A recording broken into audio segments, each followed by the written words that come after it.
چاہے وہ ٹرین کے نیچے کٹ کے ہو یا جہاز سے ہوا ہو، کوئی فرق نہیں پڑتا اس سے. تو یہ ان کو کہتے ہیں اغلاط العوام، جس کو غلط العوام بھی آج کل کہا جاتا ہے. عوام میں جو غلط فہمیاں پھیلی ہوئی ہیں دینداری اور بے دینی کے بارے میں، تو یہ بالکل غلط ہیں. بعض دفعہ نیک آدمی کو موت کے وقت تکلیف بہت زیادہ ہوتی ہے، برے کو موت کے وقت بعض دفعہ تکلیف بالکل بھی نہیں ہوتی. جسمانی تکلیف کی بات کر رہا ہوں. دیکھو یہ جو قرآن مجید میں آتا ہے والنازعات غرقا، برے آدمی کی روح تکلیف سے نکلتی ہے، نیک آدمی کی روح آسانی سے نکلتی ہے، یہ قرآن میں ہے. لیکن یہ روح نکلنے کا جو بالکل لاسٹ میں جو پروسیس ہوتا ہے نا، اس کا قرآن ذکر کر رہا ہے. روح نکلنے سے پہلے کے جو پروسیس ہیں جو اس باڈی پہ گزر رہے ہوتے ہیں وہ بالکل ڈیفرنٹ ہوتے ہیں. وہ نیک کو زیادہ تکلیف ہو سکتی ہے، برے کو کم تکلیف ہو سکتی ہے. سید الانبیاء محمد صلی اللہ علیہ وسلم سے زیادہ کوئی دنیا میں نیک ہو سکتا ہے؟ ہمارے نبی کا جب وصال کا وقت تھا تو آپ کو بخار کی تکلیف دوسروں سے ڈبل تھی. حدیث میں آتا ہے انما اوعکو کما یوعکو رجلان، ایک عام شخص کو بخار میں جتنی تکلیف ہوتی ہے مجھے اس سے دگنی تکلیف ہو رہی ہے. اس پہ آپ کے جو ارد گرد جو آپ کی بیٹی حضرت فاطمہ رضی اللہ عنہا اور دیگر آپ کے اہل بیت تھے، جب انہوں نے نبی صلی اللہ علیہ وسلم کو اس اذیت میں دیکھا، تکلیف میں دیکھا، تو حضرت فاطمہ نے کیا فرمایا؟ واہ کرب ابتا، ہائے میرے والد کی تکلیف، دیکھی نہیں جا رہی ہے تکلیف نا. تو آپ صلی اللہ علیہ وسلم نے کیا فرمایا؟ لا کرب علی ابیک بعد الیوم، تیرے باپ پہ آج کے بعد کوئی تکلیف نہیں ہوگی. بس یہ اللہ کی طرف سے آخری تکلیف ہے، آج کے بعد تیرے باپ پہ کبھی کوئی تکلیف، کیونکہ اب دنیا سے جا رہا ہوں، تکلیفوں کا زمانہ کیا ہو رہا ہے؟ ختم. اس میں بھی صبر کر رہے ہیں، دیکھو اتنی شدید تکلیف میں بھی کہ فاطمہ تیرے باپ پہ آج کے بعد کوئی تکلیف نہیں ہوگی. تو اللہ دیندار لوگوں کو بعض دفعہ آخر میں بہت تکلیف دے دیتا ہے. ہمارے نبی کی تو خطائیں تھوڑی تھیں درجات بلند کرنے کے لیے، لیکن ہمارے یہاں کیا ہے؟ تکلیف ہے تو اب لگتا ہے کہ آ رہا ہے سب سامنے، اب اس کے جو کچھ کیا ہے نا اس نے، بھائی ہو سکتا ہے آپ سے اچھے اعمال ہوں اس کے. اب دیکھو ایک آدمی برا تھا، قاتل تھا، سینکڑوں انسانوں کو قتل کیا، کراچی کا ٹرک اس کے اوپر سے گزر گیا، 1 سیکنڈ میں مر جائے گا وہ، موت کی تکلیف ہوگی اس کو. کنٹینر گزر گیا، اسٹیکر بن جائے گا نا وہ روڈ پہ ایک دم سے. اللہ نہ گزارے کسی کے اوپر سے، میں ایک مثال دے رہا ہوں. یا کرنٹ لگا اس کو، ایک دم سیکنڈ میں مر گیا، بہت تیز کرنٹ لگا، 1 سیکنڈ میں مر گیا وہ، تو تکلیف ہوئی اس کو؟ روح نکلنے کی تو ہوئی ہوگی تکلیف، جو جس کا برزخ سے تعلق ہے. کیونکہ قرآن سے کہتا ہے جب روح نکالتا ہوں نا میں نافرمان کی، پھر بہت تکلیف ہوتی ہے اس کو. لیکن وہ تکلیف مردہ جانتا ہے، اللہ جانتا ہے، فرشتہ جانتا ہے. میں اور آپ وہ تکلیف نہیں دیکھ سکتے، کیونکہ اس کا تعلق کس سے ہے؟ برزخ سے ہے. اور دیندار آدمی کو جسمانی تکلیف تو ہو رہی ہوتی ہے، لیکن روح بہت آسانی سے نکلتی ہے اس کی، کیونکہ روح تو پھڑپڑا رہی ہوتی ہے اس کی نکلنے کے لیے.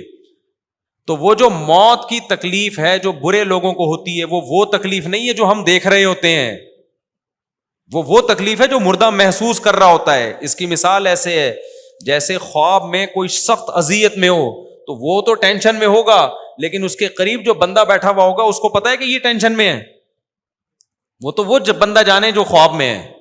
تو ایسے ہی موت کے وقت جب برزخ کے پردے ہٹنا شروع ہوتے ہیں، اس وقت میت کو جو عذاب کی چیزیں نظر آتی ہیں، اس میں جو اس کو تکلیف ہو رہی ہوتی ہے وہ مردے ہی کو پتا ہوتی ہے، وہ میں اور آپ نہیں دیکھتے، کیونکہ اس پہ اللہ نے غیب کے پردے ڈال دیے ہیں. ہم دیکھ لیں وہ تو پھر سارے نیک نہ بن جائیں. نہیں یہی بات میرا خیال ہے سمجھ میں. تو یہ جو دنیاوی تکلیف ہوتی ہے نا، یہ سب کو ہوتی ہے بھائی، یہ سب کو ہو سکتی ہے، نیک کو بھی برے کو بھی. ہاں اللہ اپنی رحمت سے کسی کو اس تکلیف سے راحت دے دیں، نہ ہونے دیں اس کو تکلیف، تو وہ اللہ کی مرضی ہے. بعض دفعہ اللہ ہونے دیتے ہیں، بعض دفعہ نہیں ہونے دیتے، لیکن اس کا دین سے کوئی تعلق بولو بھائی نہیں ہے. تو دینداری کا ان چیزوں سے تعلق نہیں ہے.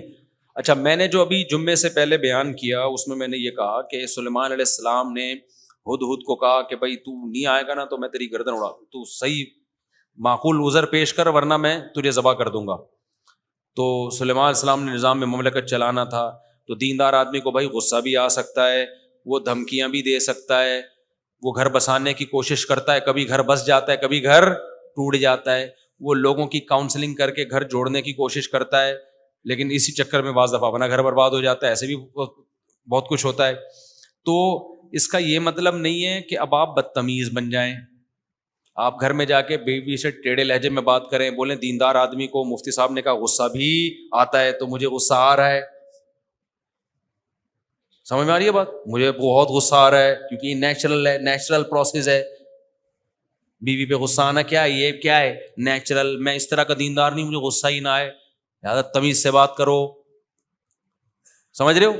لاتیں مارنا شروع کر دیں, چیزیں اٹھا اٹھا کے پھوڑنا توڑنا شروع کر دیں, یہ مطلب نہیں ہے بھائی. مطلب یہ ہے کہ اصل تو اخلاق ہی ہیں جو اللہ رسول نے بتائے ہیں, لیکن کبھی کبھار اس کے خلاف بھی ہوتا ہے. یہ ہر گھر میں ہوتا ہے. کبھی کبھار لڑائی بھی ہوتی ہے, یہ ہر گھر میں ہوتی ہے. جن کے نہیں ہو رہی وہ اپنا دماغ کیا کرائیں, یا تو بہت ہی نیک ہیں جو آج کل ہوتے نہیں ہیں, یا پھر اس کا مطلب ہے کوئی ٹیکنیکل قسم کا.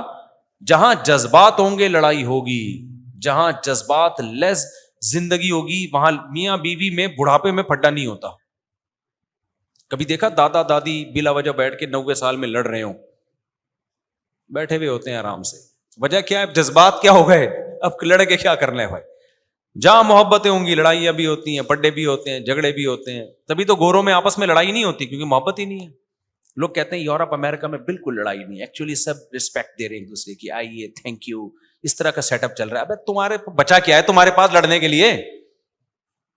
میرے سامنے نا گورے کی تعریف کرنے سے پہلے 100 دفعہ سوچا کرو, بلا وجہ نہیں.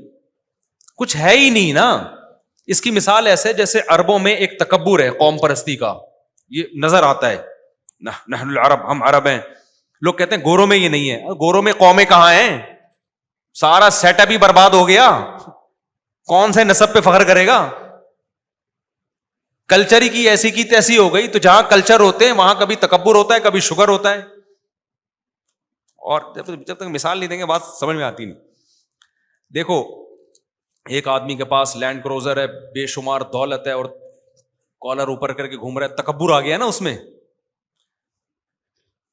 تو ایک غریب آدمی کہہ رہا ہے جس کے پاس کھانے کو روٹی نہیں ہے, رکشا بھی نہیں ہے, وہ کہہ رہا ہے میرے اندر تکبر نہیں ہے الحمدللہ, غرور تکبر میں نے کبھی بھی نہیں کیا. اور اس کو دیکھو, اس کے کالر اوپر کر کے گھوم رہا ہوتا ہے, تکبر ہے. تو لوگ کیا کہیں گے, تیرے پاس تکبر کے لیے ہے کیا؟ اس جیسی دولت ہوتی پھر تکبر نہ کرتا, ہم سلوٹ کرتے یار. تو گوروں کے پاس کچھ سسٹم ہی نہیں ہے, کوئی خاندان بچے ہی نہیں ہے, کوئی روایات سارے ایک جیسے اسکولوں میں پڑھتے ہیں, سارے ایک جیسے لا کو فالو کر رہے ہوتے ہیں. کوئی خاندانی روایات ہی نہیں ہے کہ ہماری پرمپرا ہے کہ بھائی بہنوں کو کھلاتے ہیں, شوہر بیویوں کو کھلاتے ہیں.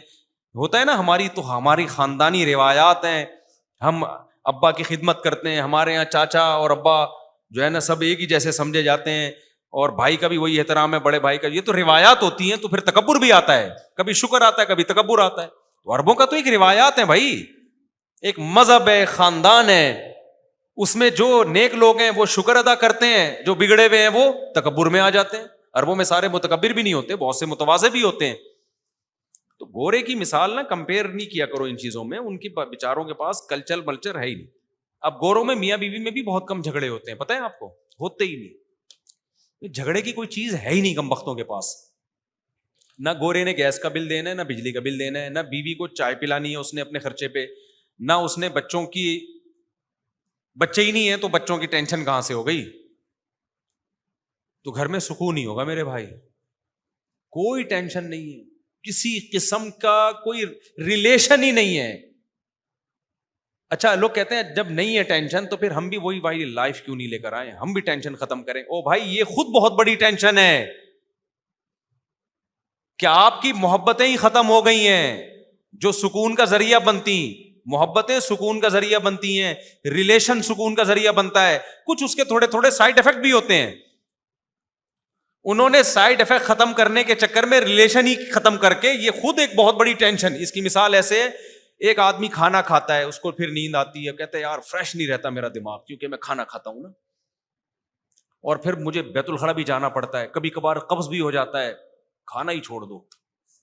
تو قبض کی ٹینشن بھی ختم, جو بار بار نیند آ رہی تھی وہ ٹینشن بھی ختم. لیکن یہ کم ٹینشن ہے کھانا نہ کھانا, جو ہر وقت ایک ٹینشن رہے گی, ایک کھانے کی ضرورت رہے گی. 10 ٹینشنوں سے آپ نے اپنے آپ کو بچا کے ایک اتنی بڑی ٹینشن میں ڈال دیا کہ وہ تمام ٹینشنوں پہ حاوی ہے. انگریز کی زندگی ٹینشن فری ہے, لیکن کیوں ٹینشن فری ہے؟ اس لیے کہ ریلیشن اور محبتیں ختم. یہ خود ایک بہت بڑی ٹینشن ہے, کیونکہ انسان کو اللہ نے انڈیویجول نہیں بنایا رہنے کے لیے. انسان ان مخلوقات میں سے ہے جو جتھے اور گروہ بنا کے رہتے ہیں. ان میں باپ بھی ہوتا ہے, ماں بھی, خالہ بھی, پھوپھی بھی, نانی بھی, دادی بھی, بھتیجے بھی, بھانجے بھی, بہویں بھی, داماد بھی. اس میں گروپ میں اللہ نے انسان کو بنایا ہے. تبھی تو اللہ نے انسان کی نیچر بیان کی ہے, فَجَعَلَهُ نَسَبًا وَصِهْرًا. ہم نے تمہیں پانی سے بنایا اور ددیال اور ننیال والا بنایا, ہم نے تمہیں سسرال والا بنایا. تو یہ خدا نے بنایا ہے. اب جو ددیال ننیال سسرال والا نہیں ہوگا تو نیچر سے ہٹ گیا نا, وہ تو نیچر سے ہٹ کے سکون ملے گا یا یہ بے سکونی کی طرف جائے گا؟ وہ کیا ہو گیا بھائی جان؟ تو نیچرل لائف تھوڑی رہی ہے اس کی. پھر وہ تو ایک انسان ہے بس, نہ اس کا کوئی ریلیشن ہی نہیں ہے, کوئی قربانی کا جذبہ ہی نہیں دوسرے کے لیے. تو انگریز کی میاں بیوی سے کس بات کی لڑائی ہو؟ ہاتھ ہوتی پھر بھی ہے, کمال کی بات یہ ہے. لڑنے کے لیے کچھ بھی نہیں ہے, پھر کس بات پہ لڑ رہے ہو یار؟ ہمارے ہاں لڑائی ہو تو سمجھ میں آتا ہے. وجہ اس کی ہے کہ ریلیشن ہے, اور صرف خالی پیلی کی آئی لو یو نہیں ہے, بلا وجہ کا ریلیشن. گورے بھی ویلنٹائن ڈے پہ اپنی محبوبہ کو پھول پیش کرتے ہیں. ہماری یہاں خواتین کو شکایت ہوتی ہے, میرا میاں پھول نہیں پیش کر رہا. بھائی اس کو اپنی محبت کے ثبوت کے لیے پھولوں کی ضرورت بولو نہیں. وہ اس سے زیادہ ایک ویلڈ ثبوت پیش کر رہا ہے, بہت ہی اسٹرانگ ثبوت پیش کر رہا ہے کہ تم میری سچی مچی میں وائف ہو. اس کا ثبوت یہ تھا, اس نے مہر, اس نے گھر کا انتظام کیا. گیس بجلی کا بل کون دے رہا ہے؟ تمہارا. پھر وہ ابیوزو لینگویج آ جائے گی, بیگم کو کہتے تمہارا باپ دے رہا ہے, لیکن یہ بالکل مناسب نہیں ہے اس اسٹائل میں بات کرنا. بچے پریگنینسی کے پہلے دن سے لے کے بچے کی ولادت اور جب تک بڑا نہیں ہو جاتا, ساری ٹینشن کون اٹھا رہا ہے؟ باپ اٹھا رہا ہے. آخری دن تک, حتیٰ کہ بیٹیوں کی شادی کے بعد کی ٹینشن بھی اٹھا رہا ہے وہ, کہ داماد صحیح سلوک کر رہا ہے کہ نہیں کر رہا. اور کیا ثبوت چاہیے بھائی؟ گورے کے پاس یہ تمام چیزیں نہیں, لہذا وہ لڑتے نہیں ہیں. ویلنٹائن ڈے پہ اپنی وائف یا گرل فرینڈ یا جو بھی ان کی, وہ بھی بڑے تکلفات ہیں اس میں. تو ایک عدد اس نے پھول پیش کر دیا, اور وہ بھی پتہ نہیں اس کے خرچے سے ہی نہ لے کے کیا ہو. یہ بھی اب اتنا خرچہ, گورا اب کتنا بڑا دل رہا نہیں ہے اس کا. تو کیا پھڈا کہہ رہی ہے کیا اس کے پاس؟ ہمارے نانا سے جب کوئی پوچھتا تھا کہ آپ کے گھر میں خیریت ہے, وہ کہتے تھے خیریت کم بختوں کے ہاں ہوتی ہے. صحیح ہے نا, جن کے کوئی ہو ہی نہیں. ہمارے تو بہو ہیں, داماد ہیں, بیٹے ہیں, پوتے ہیں, پوتیاں ہیں, بیٹیاں ہیں. تو کبھی کسی کے سر میں درد ہے, کبھی کسی کا موڈ آف ہے, اس کو منانے میں لگے ہوئے ہیں, کبھی کوئی بے روزگار ہے, وہ صلواتیں سن رہا ہے, تو آگے سے ایک دن اس نے بھی سنا دی. خیریت کن کے ہاں ہوتی ہے میرے بھائی؟ کم بختوں کے, بدقسمتوں کے ہاں ہوتی ہے, جن کے ہاں ہزار گز کے بنگلے اور دیواریں ہوں. میں ایسے مالداروں کے گھر میں بار بار بتاتا ہوں, جاتا ہوں, 1000 گز کا بنگلہ, ایک بڈھا بڈھی بیٹھے ہوئے ہیں, خیریت ہی خیریت ہے, لیکن اس خیریت میں ڈپریشن میں جا رہے ہیں. اس خیریت میں کہاں جا رہے ہیں؟ ڈپریشن. ہمارے یہاں تو سب چیزیں چل رہی ہیں. اس دن کیا ہوا؟ ظاہر ہے ہمارے گھر زیادہ ہے تو خیریت کا ریشو بھی تھوڑا سا کم ہوگا ہمارے یہاں. صحیح ہے, کہیں نہ کہیں کچھ نہ کچھ اونچ نیچ ہلکی پھلکی جھڑپیں چلتی رہتی ہے. بارڈر پہ لڑائیاں ہلکی پھلکی نا چلتی رہتی ہیں ہمارے گھر میں. محبتیں ہیں تو جھڑپیں بھی ہوں گی نا ہلکی پھلکی. بچے بھی ہیں, ایک بچے نے کسی کے لگا دیا چمبا, وہ بیٹھا ہوا ہے, وہ آگے سے وہ لگائے گا, تو پھر اب بڑے مسائل ہوتے ہیں, چھوٹے موٹے چلتے رہتے ہیں. اور یہ بہت اچھی, یہ ہم اس پہ خوش ہیں الحمدللہ. ہمیں وہ والی خیریت نہیں چاہیے جو گورا جس خیریت کا قائل ہے, وہ والی نہیں چاہیے بھائی ہمیں. تو ایک دن کیا ہوا, وہ ابھی کیا بتایا یار, اپنی گھر کی باتیں اچھا بھی نہیں لگتا بتانا. میرا کہیں گھر میں ہلکی پھلکی سی اونچ نیچ ہو گئی, مجھے میٹر بہت گھوم گیا نا اس دن, غصہ مجھے زیادہ آ گیا. میں نے کہا یار اب میں گھر میں رہا تو پھر لڑائی ہو جائے گی, تو گھر سے شارٹ ہو جاؤ. بہتر یہی ہے, کہاں چلے جاؤ؟ گھر سے نکل جاؤ. سب سے بہتر طریقہ یہی ہوتا ہے, میاں بیوی میں کہیں اونچ نیچ ہو جائے تو گھر سے نکل جاؤ. میں گھر سے نکل گیا, کہاں جائے بھائی, دوسرے گھر میں چلا گیا. اچھا, جب غصے میں آدمی ہوتا ہے تو اس کو چھوٹی بات بہت بری لگتی ہے. دوسرے گھر میں کوئی چھوٹی سی بات تھی جو زیادہ بڑی نہیں تھی, لیکن میری مرضی کے خلاف تھی وہ, تو میں چونکہ غصے سے آیا تھا تو مجھے وہ چھوٹی بات لگی بری, تو میں نے ڈانٹ دیا ذرا زور سے. حالانکہ وہ اتنی ڈانٹنے کی بات نہیں, غصہ پہلے ادھر آیا ہوا تھا, تو میں نے کہا پارسل کرو نا کہیں نہ کہیں تو نکالو اس کو. اچھا مجھے اندازہ ہوا کہ یار یہ تھوڑا میں نے کیا کر دیا ہے, یہ اتنا بنتا نہیں تھا, لیکن میں چونکہ خود غصے میں تھا تو میں نے وہ پارسل کر دیا.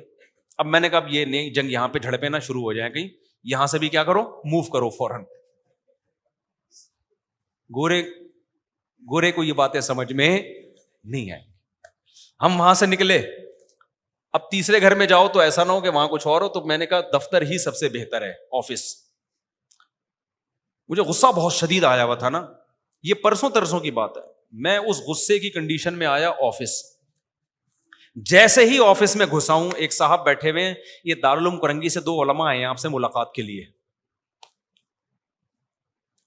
اب بے وقت کوئی بندہ آئے نا, اس سے آدمی کو, اور مجھے تو بہت زیادہ غصہ آتا ہے کہ میں ریلیکس ہونے کے لیے آیا ہوں اور ابھی میرا دماغ نارمل کنڈیشن میں نہیں ہے, اچانک 2 بزرگ شخصیات ملاقات کے لیے آ جائیں تو آدمی پہلے نارمل ہوتا ہے تو بات کرتا ہے نا کسی سے. لوگ تو وہ تو بےچارے مولانا تھے, اب کیا کہہ سکتا ہوں میں, بزرگ نہیں تھے, نوجوان مولانا تھے وہ.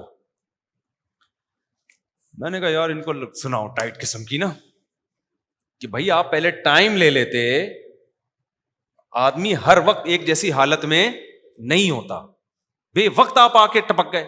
اب میں جیسے ہی اندر گھسا ہوں تو بندے نے بتایا کہ یہ 2 آئے ہیں آپ سے ملاقات کے لیے. اب میں پھیکی تکلف والی مسکراہٹ, السلام علیکم, آپ سے مل کے دل تو چاہ رہا تھا کہ بالکل بھی خوشی نہیں ہوئی ہے, کیونکہ میں تو آیا ہوں تھوڑا, جتنا بھی غصہ آ رہا ہو نا, اصول یاد رکھو, گھر سے نکل جاؤ, آدھا 1 گھنٹے بعد آدمی نارمل ہو جاتا ہے. غصے کی کنڈیشن میں وہاں رہنا بہت خطرناک ہے. یہ میرا تجربہ ہے, ہمارے سے زیادہ کس کا تجربہ ہوگا, آپ کا ایک کا تجربہ ہوگا, ہم نے تو بہت سارے تجربے ہیں ہمارے پاس, ہول سیل کے حساب سے تجربے ہیں. میں تو تجربہ سینٹر کھولنا چاہ رہا ہوں اب. حقیقت ہے اس کا اصول یہ ہے کہ غصے میں, کیونکہ آدمی جتنا بھی نیک ہو, ہم تو کوئی بہت نیک بھی نہیں ہے, بہت نیک تو دور کی بات, ہم تو کوشش کر رہے ہیں نیک بننے کی, تو ہم جیسوں کو تو بھائی سیدھی سی بات ہے, آدمی ڈر جاتا ہے, اپنے اوپر کبھی اعتماد نہیں کرنا چاہیے, غصے میں کبھی صحیح فیصلے ہوتے ہیں انسان سے. تو میرا تو اصول ہے, زیادہ آ رہا ہے گھر سے نکلو بھائی, جاؤ باہر جا کے بیٹھو, تو ریلیکس ہو جاتا ہے, پھر اس کے بعد نارمل کنڈیشن میں آتا ہے. اور یہ ہر شخص پر ہوتی ہے, کوئی ایسا نیک دنیا میں نہیں ہے کہ جی وہ غصہ ہی نہ آتا ہو, بالکل ریلیکس ہی رہتا ہو, ایسا کچھ نہیں ہوتا. اگر کوئی ایسا بول رہا ہے تو پاگل ہے, وہ نیک نہیں ہے.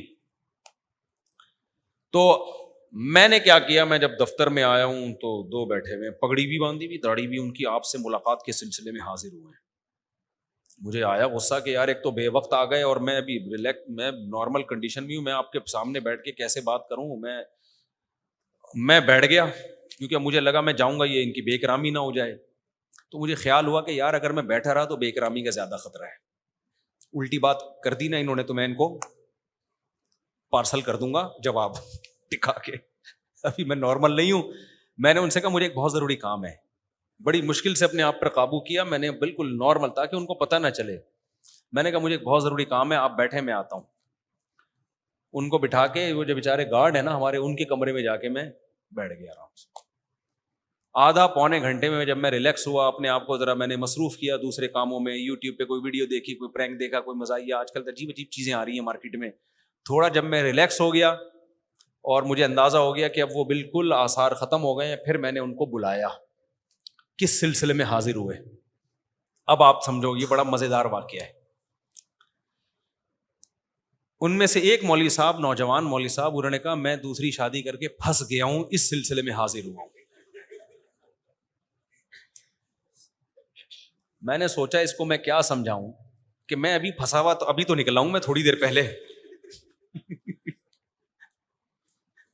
ابھی میں خود پھنسا ہوا تھا. یہی تو ہوا ہے میرے ساتھ. ایک میں کیا ٹینشن ہے بھائی, یہ مسائل تو 2-3 جب ہوں گی تو کچھ نہ کچھ تو ہوگا نا. کیا خیال ہے, ایک والے کو کیا پتا ہے یار, جب 2-3-4 ہوں تو کچھ نہ کچھ تو بھائی. جب شہد کے چھتے میں منہ دھو کے شہد پیو گے تو مکھیاں کیا کریں گی, کاٹیں گی. مجھے ہنسی آ گئی نا اس کی بات پہ. میں نے کہا اگر اس کو میری کنڈیشن کا پتا ہوتا نا کہ تو میرے سے اصلاح لینے کے لیے آیا ہے, میں خود پھنسا ہوا تھا. کہہ رہے میں پھنس گیا ہوں, کہہ رہے میں نے ابھی کی ہے اور میں کیا کر گیا ہوں, پھنس گیا ہوں میں تو. اور بیوہ سے کی ہے, اس کے بچے بھی ہیں, تو میری پہلی بیوی نے ناک میں دم کیا ہوا ہے, اور یہ ہوا اور وہ وغیرہ وغیرہ نا. تو مجھے ہنسی آ گئی نا اس کی بات پہ. میں نے اس سے کہا کہ یار, یعنی اس سے کہا نہیں میں نے کہا اور ڈر جائے گا بیچارہ. تو دل میں میرے یہ تھا کہ میں خود پھنسا ہوا تھا, ابھی تھوڑی دیر پہلے میں نکلا ہوں, ورنہ میں تو آدھے گھنٹے سے تو پھنسا ہوا ہی تھا نا میں. اچھا, تو کہنے لگے مجھے کیا کرنا چاہیے. میں نے پھر اس سے پوچھا. اب دیکھو, میں اگر غصے کی کنڈیشن میں ان کو مشورہ دینا شروع کر دیتا تو صحیح مشورے نہیں دیتا. نارمل کنڈیشن میں آ گیا, اس لیے میں کہتا ہوں جب بھی آؤ نا ٹائم لے کے آؤ. ہر وقت ہر آدمی اس موڈ میں نہیں ہوتا کہ آپ اس کے سر پہ کھڑے ہو جاؤ. لوگ بہت زیادہ اصرار کر رہے ہوتے ہیں. جا رہا ہے آدمی تھکا ہوا ہے اور لوگ کھڑے ہو جاتے ہیں, نہیں آپ سے ملنا ہے, میں لانڈی سے آیا ہوں, میں فلاں جگہ سے ہوں. بھائی میں انسان ہوں یار, تو میں کیسے, ہو سکتا ہے میں کوئی غلط بات کر دوں آپ سے غصے میں. تو ہر آدمی کی ہر وقت ایک جیسی کنڈیشن نہیں ہوتی. تو پھر میں نے کہا آپ بتائے کیا کہانی ہے. انہوں نے بتایا کہ جی میں نے تو بچوں والی بیوہ سے شادی کی ہے, میرے تو یہ ہو گیا, ہائے میرا تو یہ ہو گیا, فلانا ہو گیا. میں نے کہا ٹینشن لینے کا ہے ہی نہیں. کہہ رہے اب کیا کروں میں نے کہا اب آپ سب کو بتا دو میں نے کر لیے. کسی کے باپ میں طاقت ہے نا, جو اکھاڑنا ہے کیا کرے اکھاڑ لے. ایسی کی وہ بےچارے نا ٹھٹرے ہوئے, گھبرائے ہوئے, ایسے لگ رہا تھا کہ قتل کر کے آئے ہیں اور پولیس پیچھے پڑی ہوئی ہے. میں نے کہا دیکھو آپ نے کام زندگی میں ایک ہی دفعہ بھی کیا ہے خاندانی. تو کہہ رہے ہیں اب ہوگا کیا. میں نے کہا اب ہوگا یہ کہ یہ ٹینشن رہے گی 6 مہینے. 6 مہینے کیا رہے گی ٹینشن. کہتے ہیں پھر کیا ہوگا. میں نے کہا پھر آپ کو ٹینشن کی عادت ہو جائے گی. میں نے کہا میرے ساتھ بھی ایسے ہی ہوا تھا, پھر مجھے کیا ہو گئی عادت ہو گئی ہے. اب میں اس کو کیا کر رہا ہوں انجوائے کر رہا ہوں. تو وہ بیچارے کہنے لگے یار کیا مطلب. میں نے کہا تھوڑی کم ہو جائے گی ٹینشن, اتنی نہیں رہے گی, لیکن اب یہ دماغ سے نکال دو کہ ٹینشن فری زندگی. اب وہ چونکہ گھبرانے لگے کہ یار یہ کیا, اب تو ہمیں, میں نے کہا عادت ہو جائے گی آپ کو. ایسا نہیں ہے, جو کنڈیشن اس وقت ہو رہی ہے نا وہ نہیں رہے گی. تو کہتے ہیں کیا فائدہ کچھ نہیں. میں نے کہا بھائی فائدہ بھی بہت ہے اللہ کے بندے, یہ تو ایک پہلو ہے نا, اس کے اور بہت سارے پہلو بھی تو ہیں.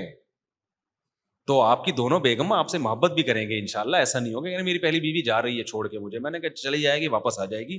اس کو آدھا میاں جانے سے غم ہو رہا ہے تو پورا میاں کیسے کسی کو دے سکتی ہے. وہ خود سوچو یار, آپ آدھا لڈو کاٹ کے کسی کو دے رہے ہو تو آپ کو تکلیف ہو رہی ہے, تو آپ تکلیف سے بچنے کے لیے پورا لڈو اس کو دے سکتے ہو. میں نے کہا آپ کی فرسٹ وائف کو تکلیف ہوئی ہے کہ میرا آدھا میاں کسی اور کا ہو گیا, تو کیا غصے میں وہ بقیہ آدھا بھی دے دے گی اس کو؟ کبھی نہیں دے گی. وہ جائے گی 6-7 مہینے کے بعد, اس کو لگے گا میں تو میاں لیس ہو گئی, تو تھوڑا سا جو مل رہا تھا کم از کم وہ تو لو نا, اس لیے وہ 6 مہینے بعد واپس آ جائے گی. یہ انشاءاللہ میں آپ کو امید دلاتا ہوں ایسا ہوتا ہے, وہ 6-7 مہینے میں آ جائے گی واپس انشاءاللہ. باقی یہ کہ میں نے کہا انجوائے کرو, ٹینشن لے کیوں رہے ہو, تھوڑی دیر کی ہوتی ہے ٹینشن, گھر سے باہر نکل جایا کرو, جب سیٹ ہو جاؤ تو پھر واپس جاؤ. پھر جب ٹینشن ہو تو 6-8 دفعہ ایسا ہوگا تو بیگم بھی سمجھ جائے گی بھائی یہ بات کرو ہی نہیں کہ بندہ ہی گھر سے اسٹارٹ ہو جاتا ہے. وہ بھی تو تھوڑی سی, اس میں بھی تو اللہ نے عقل دی ہوگی نا. تو میں نے کہا اس کی برکتیں, میں نے کہا ثواب کتنا کیا. اگر اس بیوہ سے آپ شادی نہ کرتے, سوسائٹی میں وہ زنا پر مجبور ہوتی کہ نہیں ہوتی بتاؤ نا, اس کے بچوں کی کفالت نہ ہوتی, زانی بنتی وہ. یہ اور کیسے اس سوسائٹی میں کیسے بچ سکتی ہے ایک عورت. میں نے کہا وہ کام کیا جو پیغمبروں نے کیا ہے. حضرت ابراہیم علیہ السلام کی 2 بیویاں تھیں, ان میں بھی ٹینشن ہوتی تھی. ہمارے نبی کی 9 بیویاں تھیں. ایک دفعہ آپ صلی اللہ علیہ وسلم کا گھر میں اونچ نیچ ہوئی, آپ صلی اللہ علیہ وسلم اتنے پریشان ہوئے کہ گھر سے 1 مہینے کے لیے چلے گئے اور قسم اٹھا لی کہ میں اپنی کسی زوجہ کے قریب نہیں آؤں گا. 29 دن کے بعد واپس آئے ہیں. تو صحابہ نے کہا یا رسول اللہ آپ نے تو 1 مہینے کی قسم اٹھائی تھی. فرمایا مہینہ 29 دن کا ہے. ٹھیک ہے نا, مہینہ کتنے دن کا ہے 29. چاند نظر آ گیا تھا, فرمایا 1 مہینے کے تو 29 دن کا مہینہ ہے. تو ہمارے پیغمبر سے بڑا کون ہو سکتا ہے. اس کے بعد بھی آپ نے کہا کہ بھائی کبھی نبی نے ایسے کہا کہ میں نے 9 بیویاں رکھی تو میرا تو تجربہ ہے بھائی نہیں کرو اس زمانے میں, یہ بالکل بھی مناسب بولو نہیں ہے. کبھی کہا نبی نے؟ فرمایا حبب الی النساء والطیب, اللہ نے میری نظر میں عورت کو محبوب بنا دیا ہے, یعنی نکاح کو. سب سے اٹریکٹیو چیز اللہ نے مرد کے لیے کس کو بنایا؟ عورت کو. بے شک 20 ٹینشنیں دے, خدا کی قسم اس کے بغیر گزارا نہیں ہے. وہ جو سکون ملتا ہے وہ ٹینشنوں سے زیادہ ملتا ہے. سمجھ میں نہیں آ رہی میرا خیال ہے بات. محبت بھی تو ملتی ہے, عورت جتنا شوہر سے محبت کرتی ہے اتنا کسی اور سے کرتی ہے محبت. یہ محبت آپ کو بیوی سے ملے گی, کسی اور سے, اور لڑتی بھی تو محبت ہی کی چکر میں ہے.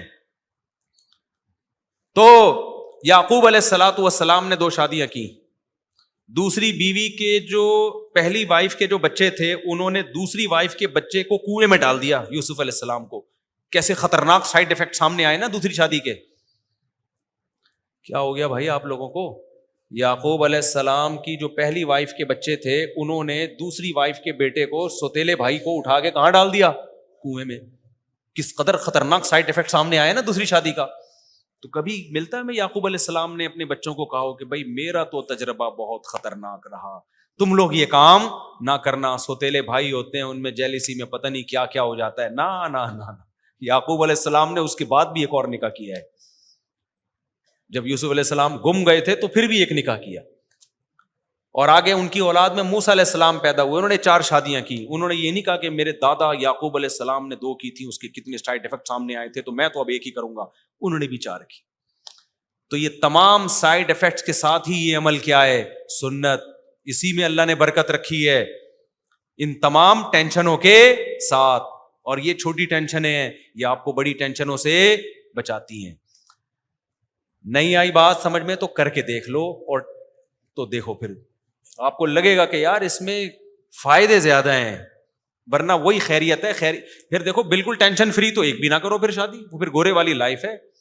تو کوئی جھگڑا نہیں ہوتا ان کا, کوئی پھڈا نہیں ہوتا, لیکن لٹکتے ہیں بےچارے ڈپریشن میں جا کے. آخر میں خودکشیوں کے ریشو بہت ہیں زندگیوں میں, کسی کو کسی پہ وہاں اعتماد نہیں ہے. اب جو لبرل طبقہ ہمارا وجود میں آ رہا ہے نا, شادی کر کے بھی بیوی پہ اعتماد نہیں ہوتا, پتہ نہیں کہاں کہاں چکر چل رہا ہے. عورت کو شوہر پہ اعتماد نہیں ہوتا, پتہ نہیں کہاں کہاں چکر چل رہا ہے اس کا. تو میں نے وہ جو بیچارے نے بیوہ سے کی ہے نا, میں ان کو بڑی حوصلہ دلایا. میں نے کہا آپ نے جنت کما لی بھائی اپنے لیے, باقی یہ موسٹ وانٹیڈ لکھ دو اپنی بائک کے پیچھے. کیونکہ جو آپ کو لوگ جب ٹینشن دیں اور آپ ٹینشن لینا شروع کر دو نا تو لوگ اور زیادہ دیتے ہیں. تو میں نے کہا ہمیشہ ٹینشن دینا سیکھو, لینا مت سیکھو. ان کو میں نے ایسے حوصلہ دلایا. کہنے کیسے؟ میں نے کہا آپ نے جب کی ہے لوگ آپ کو برا بلا کہہ رہے ہیں, ہائے چھوٹے چھوٹے بچے پہلی کے ان پہ ترس نہیں آیا, اور ہائے ہائے یہ ہے نا, ہائے ہائے یہ ہائے ہائے بہت کر رہے ہوتے ہیں. تو میں نے کہا گریبان کھولو اور آپ بولو کہ میں بندہ ہی ٹھیک نہیں ہوں. کیونکہ لوگ آپ کو برا کہیں گے, آپ جاؤ گے ڈپریشن میں کہ میں برا ہو گیا, میں اتنا برا آدمی ہوں. تو آپ بولو بھائی میں نے کب کہا کہ میں نیک آدمی ہوں, میں تو بہت ہی برا آدمی ہوں. لوگ آپ کو کہیں گے ٹھرکی, کیا کہیں گے؟ ٹھرکی. آپ بولو بھائی ہم تو ٹھرکی ہیں, ہم تو برے ہیں. ہمارے ایک دوست تھے اس کلاس فیلو, تو وہ سید تھے. اچھا ایک اور کلاس فیلو تھے, وہ زبیری, حضرت زبیر بن عوام کی اولاد میں تھے. ایک اور تھا وہ بھی سید تھا, لڑکا. اب لڑکے آپ کو پتا ہے کہ وہ نہیں نسب وسب کو مانتے. کلاس فیلوز جو ہیں وہ تو مذاق اڑاتے ہیں نا. تو جو کہتا تھا میں زبیر ابن عوام رضی اللہ عنہ کی اولاد میں, وہ لڑکے نے ابے تو کسی چمار کی اولاد میں ہے, تو زبیر ابن عوام تو بڑے صحابی تھے, یہ بکواس کر رہا ہے. وہ ڈپریشن میں جاتا, اوئے ہمارا بڑا اونچا خاندان ہے بھائی. دوسرا کہتا ہے میں سید ہوں. ابے تو کہاں کا سید آ گیا, پتہ نہیں عیدی سینٹر سے ملا ہے, کہاں سے ملا ہے, اور اپنے آپ کو پیغمبر کی طرف منسوب کر دیا. وہ جاتا تھا کس میں؟ ڈپریشن میں. تیسرا بڑا ٹائٹ تھا, وہ میں نہیں تھا, پہلے میں یہ بتا دوں, کیونکہ میں تو سید نہیں ہوں بھائی. وہ بھی سید تھا. اس کو جب وہ کہتا نا میں سید ہوں, تو وہ کہتا ہے ابے تو کہاں سے سید؟ کہہ رہے نہیں ہم تو کچھ بھی نہیں ہے بھائی, ہم تو بہت ہی برے لوگ ہیں, ہم تو برے لوگ ہیں بھائی, ہمارا تو کوئی نسب ہی نہیں ہے. تو وہ ایسی باتیں کرتا تھا کہ اس کو کوئی چھیڑتا نہیں تھا, پھر کہ یہ چھیڑ ہی نہیں رہا, جب اس کو چھیڑو تو یہ چھیڑ ہی نہیں رہا. تو جب لوگ آپ کو ٹینشن دیا کریں نا کہ تم 2 نمبر ہو, تم یہ ہو, آپ بولیں بھائی ہم 2 نمبر ہیں, ہم نے کب دعویٰ کیا مجھ سے؟ ہم ٹھرکی ہیں. ہم کیا ہیں؟ میں نے جب دوسری شادی کی نا تو بہت لوگوں نے کہا ٹھرکی ہے. میں نے کہا میں اتنا ٹھرکی ہوں کہ تیسری بھی کروں گا, میں تو بہت ہی برا آدمی. تو لوگوں کے تانوں میں آ کے اگر آپ گھبرانا شروع کر دیا نا تو لوگ کچا چبا کے مار دیں گے. آپ کو بتا دوں میں, ایسا عزت پھر بھی نہیں دیں گے, یہ بتا دوں میں, عزت پھر بھی نہیں ملے گی آپ کو. تو جو آپ کو سمجھ میں آ رہا ہے کرتے چلے جاؤ, لوگوں کی پرواہ مت کرو. لوگ کہتے ہیں چور ہے, فلانا ہے, ڈمکانا ہے. جب میرے پر تو کیا کیا الزامات نہیں لگے. بعض لوگوں نے یہ کہا تو بڑا ظالم ہے, گھر میں بڑا ظالم ہے, چنگیز خان ہے. تو میں نے کہا بھائی یہ بات میرے گھر والے کریں نا, تو کون ہوتا ہے؟ میں چنگیز نہیں, میں ہلاکو خان ہوں. میں جب گھر میں جاتا ہوں سارے بے ہوش ہو جاتے ہیں. میں چاقو لے کے گھر میں داخل ہوتا ہوں, بندوق لے کے, بم لے کے, گریڈ ہوتا ہے میرے ہاتھ میں. ایسا بدتمیز آدمی ہوں میں. تیرا کیا لینا دینا. ایک چھوٹا سا واقعہ بس آخری, پھر یہ ٹاپک کمپلیٹ. پچھلے ہفتے ایک صاحب نے دوسری شادی کی, پکڑے گئے, بالآخر بیوی نے کمپرومائز کر لیا, فرسٹ وائف نے, کہ چلو ہو گئی, میں برداشت کر رہی ہوں. بیگم کے کوئی تھے پتہ نہیں کوئی بہنوئی, وہ زیادہ اچھل رہا تھا 2-2 فٹ نا. اب جب بیگم نے کمپرومائز کر لیا ہے, فرسٹ وائف نے مان لیا ہے, تو وائف کا بہنوئی اس کا کوئی حق بنتا ہے بھائی, بتاؤ نا. بیگم نے کمپرومائز کر لیا, چلو بھائی کر لیے, مجھے تکلیف تو ہوئی ہے لیکن اب چلو بس ٹھیک ہے, زندگی گزارتے ہیں. بیگم کو کا ریئیکشن سمجھ میں آتا ہے, اس کو تو میں کہتا ہوں برداشت کرو, بیچاری کو تکلیف ہوئی ہے, اس سے بدماشی سے بات مت کرو. آپ نے جب دوسری کی نا اور بیگم رو رہی ہے تکلیف, تو پھر بدماشی نہ دکھاؤ, دیکھتا ہوں میں تیسری بھی کر کے دکھاؤں گا, یہ بے موقع ہے. یہ بدماشی کیا ہے, اس کا زخم صحیح زخم ہے. عورت کو شوہر سے محبت ہوتی ہے بھائی, وہ محبت ڈیوائڈ ہوتے ہوئے بہت مشکل ہوتا ہے اس کے لیے برداشت کرنا. تو اس کو بدماشی نہ دکھاؤ کہ میں تو ایک اور کروں گا, نہیں, یہ بے موقع بات ہے. اس کو بتاؤ بیگم کیا کروں, میں مفتی صاحب کے بیان میں بیٹھتا تھا, ہو گئی غلطی ہو گئی. اس کو تو یہ بتاؤ مجھے تم سے بہت محبت ہے, اور ہونی بھی چاہیے. اس کو ٹائم بھی زیادہ دو شروع میں, اس کے زخم پہ جو ہے نا مرہم کی ضرورت ہے. اس کو بدماشی سے نہیں, اس کو محبت دو, عزت دو, پہلے سے زیادہ پروٹوکول دو. کوئی پڑوسی آ رہا ہے لڑنے کے لیے, اس سے بدماشی دکھاؤ کہ تیرا کیا میں تو بدماشی سسرال میں نہیں دکھا رہا تھا, میں بدماشی اڑوس پڑوس میں دکھا رہا تھا جن کو تکلیف ہو رہی تھی دوسری شادی پہ. تو اب کیا ہوا کہ وہ مجھے اپنی پوری کہانی نا انہوں نے سنائی. یہ 1.5-2 ہفتے پرانی بات ہے. کہنے لگے کہ میں جو ہے میں برداشت کرتا رہا, بیگم تو میری مان گئی, اس کو میں نے محبت سے سمجھایا, لیکن وہ آئے تو وہ انکل تھے, وہ انکل بھی یعنی وہ جوانی انکل تھے, وہ تو وہ یہ کہ وہ بہت زیادہ کر رہے تھے, بہت زیادہ. جب انہوں نے وہاں تو مجھ سے ایک بہت بڑی غلطی ہو گئی. کہہ رہے میں نے غصے میں ان کے تھپڑ لگا دیا کھینچ کے. حضرت میرا بالکل ارادہ نہیں تھا تھپڑ مارنے کا, اور بس میں کیا کروں. اور پھر ایسے آنکھوں میں نمی, اس کے 1 گھنٹے کی کتھا سنائی ہے اس بندے نے, اور وہ تھپڑ کو فوکس کیا ہوا تھا اس نے کہ حضرت وہ میں نے بہت مجھ سے غلطی ہوئی, وہ میں نے ایک تھپڑ, میرا ارادہ نہیں تھا. میں نے کہا کمبخت 1 گھنٹے میں تو نے ایک ہی ڈھنگ کا کام کیا کہ اس کو تھپڑ مارا تو نے, اور اسی پہ تجھے ندامت ہو رہی ہے. اس بندے کو میں نے اس طرح سے سمجھایا. میں نے کہا اس پورے گھنٹے میں ایک کام آپ نے ڈھنگ کا کیا, میں کافی دیر سے انتظار کر رہا تھا کہ تھپڑ کیوں نہیں مار رہے آپ اس کو. 1.25 گھنٹے کے بعد جا کے آپ نے اس کو تھپڑ مارا, جو پہلے 1.25 گھنٹے پہلے مار لینا چاہیے تھا. جب تیری بیوی راضی ہے تو اتنا دور کا بندہ آ کے وہ تجھے سر پہ چڑھ رہا ہے, تو تو بول بھائی تیرا نہ لینا نہ دینا, نہ میں نے تیرے خرچے پہ کی ہے, نہ تیرا کوئی لینا دینا, تو کون ہوتا ہے مجھے سمجھانے والا. 2-4 منٹ سمجھاتا ٹھیک ہے, نہیں تو پھر کیا کرتا بھائی, نکل یہاں سے تو. میں نے کہا اس پورے 1 گھنٹے میں آپ نے ایک ہی تمیز کا کام کیا ہے, جو تھپڑ والا, اور اسی پہ آپ کو کیا ہو رہی ہے, ندامت. تو یہ آپ کا کام نہیں ہے. یہ 2 شادیوں کے لیے ضروری ہے پہلے سے تھپڑ تیار کر کے رکھو. تھپڑ سے میری مراد ضروری نہیں تھپڑ ہو, یعنی ڈائلاگ آپ کے پاس ہونے چاہیے. وہ ڈائلاگ یہ ہونے چاہیے بھائی کی ہے اپنے خرچے پہ. لوگ کہیں گے ٹھرکی ہے, بولے ہاں ہے ٹھرکی, آپ کو کیا تکلیف ہے, اپنے خرچے پہ ٹھرکی ہے نا, ہم آپ کے خرچے پہ تھوڑی ٹھرکی ہے. تو یہ بدماشی والا جب تک آپ کا اسٹائل نہیں ہوگا, آپ میں کانفیڈنس پیدا نہیں ہوگا, اور قوم آپ کو دبا دبا کے سسرال بھی دبا دے گا.